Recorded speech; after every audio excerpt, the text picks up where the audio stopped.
എല്ലാ മൊബൈൽ ഫോണുകളും ലാപ്ടോപ്പുകളും EMI സൗകര്യത്തോടെ നന്മ കമ്മ്യൂണിക്കേഷൻസിൽ. നന്മ കമ്മ്യൂണിക്കേഷൻസ്, കൊടുങ്ങല്ലൂർ. മഴ കനത്തതോടെ കൊടുങ്ങല്ലൂരിന്റെ തീരമേഖലയിൽ കടലാക്രമണം തുടങ്ങി. എടവിലങ്ങ് പഞ്ചായത്തിലെ കാരവ കടപ്പുറത്താണ് കടൽക്ഷോഭം രൂക്ഷമായിട്ടുള്ളത്. വാക്കടപ്പുറത്ത് വളവത്ത് സജി, പാണ്ടികശാലയ്ക്കൽ സുരേഷ്, പോണത്ത് ശാരദ എന്നിവരുടെ വീടുകളിൽ കടൽ കയറി. കടൽക്ഷോഭം തുടർന്നാൽ ഈ വീടുകൾക്ക് കേടുപാട് സംഭവിക്കുമെന്ന ആശങ്കയിലാണ് വീട്ടുകാർ. മറ്റ് 12ഓളം വീടുകളും കടലാക്രമണ ഭീഷണി നേരിടുന്നുണ്ട്. കടൽ ഭിത്തി ഇല്ലാത്തതിനാൽ ഇവിടെ ശക്തമായ തിരമാല വീടുകളിലേക്ക് നേരിട്ട് അടിച്ചു കയറുന്ന അവസ്ഥയാണുള്ളത്.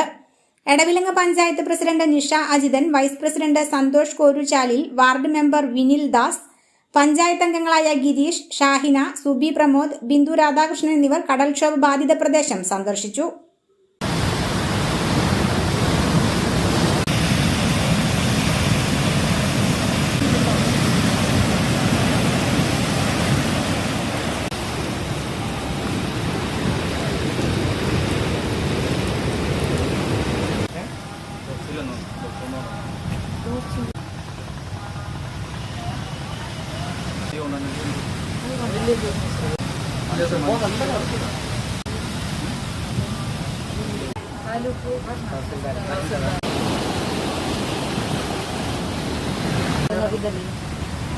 Parang